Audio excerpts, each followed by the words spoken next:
So today I want to talk to you about contrast. Why contrast? What? Contrast meaning when things go wrong, when things are messed up, when it seems like, we have those moments in life where it feels like everything is going wrong, or just things are not lining up, there's no flow. I'm also taking you with me today as I go on my 3-mile loop walk that I go on most days, and I go through some pretty amazing spaces and areas. I'm going to take you with me today so you can see where I go. You got to see this to believe it. Look at this.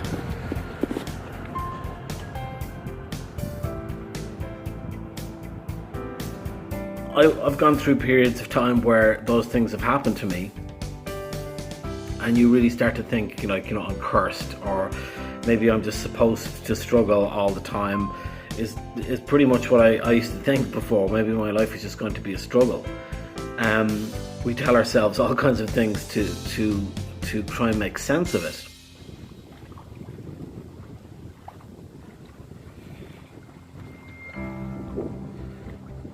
This is the part where we're leaving the docks there. This is the part where it's almost surreal, because going from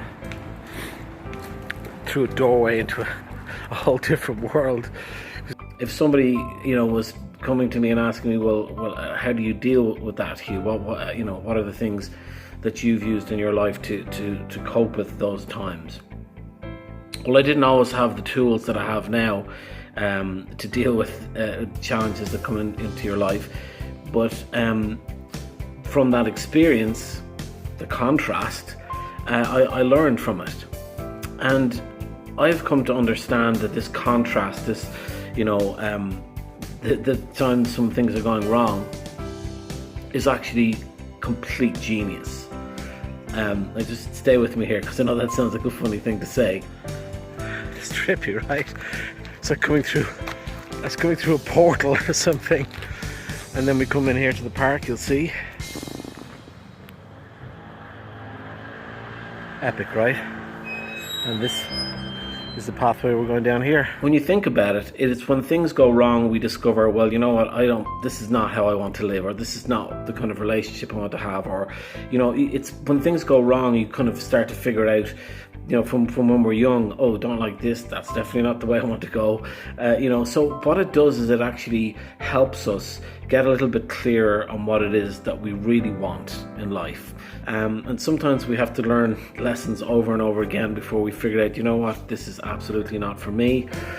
But I think that in these moments of contrast, we have these tremendous, incredible learning moments.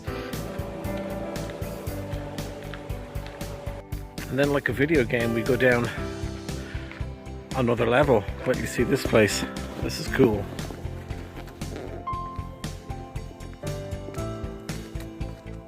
And see, look at it, we open up into this whole, it's like Sherwood Forest or something. I feel like I'm in the middle of the Hobbit here somehow. I don't know. It's the enthusiasm of a child. Not going to apologise, sorry. And I can think of, moments where in the past year or so where something was happened to me, and I just sit there and I go, I am never going to feel like this again, because I realised something very important.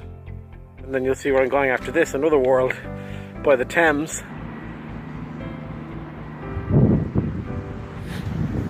Onward we go.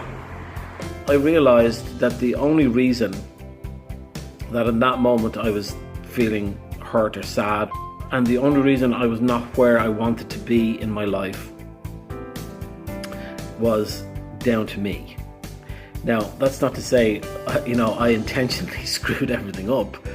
That's not to say I'm a bad person. That's not to say I made bad choices. It just means to say that I am responsible for where I am at, for the energy you put out into the world, for the choices that you make, for the way that you see things, because all those factors contribute to what comes into your life. And here to the bottom of this area, which is known as the Isle of Dogs, We come out from Thames Walk and we come into the other side of Island Gardens.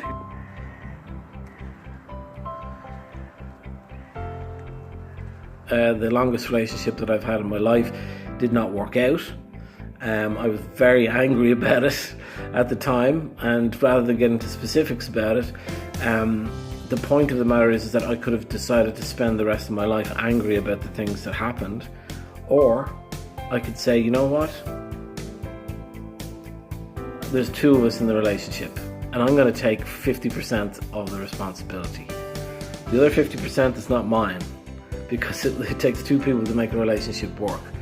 But I'm saying this to you and being very personal and saying that because I'm trying to explain to you that this is not just some flippant thing that I'm saying that I've read in a book somewhere. This is something that I've lived and experienced myself. And this is me speaking my truth about it. And that is Island Gardens DLR station. Kind of looks like a spaceship landed, and they turned it into a station. But then you have this realization, oh, so it's down to me. And for me, that was a hugely powerful thing. I actually, instead of feeling like really bad, oh, the reason I'm where I'm at now is because I'm a complete failure. No, I was this realization of it's all within my control. It's down to me. It's how I feel. It's what the energy that I'm activating, that I'm broadcasting out to the world around me. It's the choices that I make. And the appreciation I have in my heart for such a wonderful place to live in, a wonderful area to be able to go and walk. I love to walk, and then getting back to running, which I love to do. But sometimes we play the victim. We want to blame other people for the things that have gone wrong in our life, and that's not to say that people have not contributed.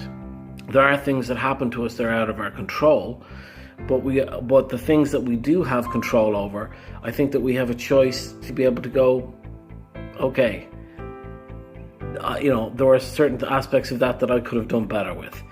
And rather than beat yourself up and say, well, I suck, go, no, I learned from that. That's not going to happen again. And we move forward.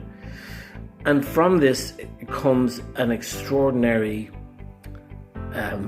relief, freedom that comes in your life, because you're no longer carrying around these chains and this monkey on your back of anger and bitterness and at the injustice of the world because you're not where you think you should be. At the end of the day, we are not where we would like to be because of something that we're doing. I know it's a hard thing to hear, and it is a difficult thing to do. It's not something you want to do overnight. But once you have the courage to get to that point, you realize, you know what? All I have to do is just change the energy, the frequency, the vibration that I'm living at.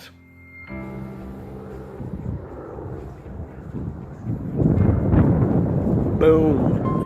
This is actually a very, very incredible thing when you realize, oh, it's down to me. It's absolutely down to me. And if I take the time to do the work, to be careful about the words that I'm saying, to try and change my mindset to being one of optimism and appreciation, these kind of things that we bring into our life that will, then I can actually bring better things into my life, and the things that I've always wanted into my life.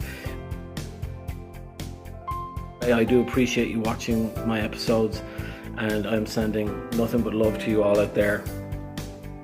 Wherever we are on our spiritual journey, I don't think there's such a thing as making a mistake. We're just learning as we go, and I don't think there's anyone who's ahead of somebody else. We're all on our own journey, on our own timetable, and I think as you go forward in life, I think you'll see that there's a complete genius in everything that the universe does, or that God does, whatever your higher power is.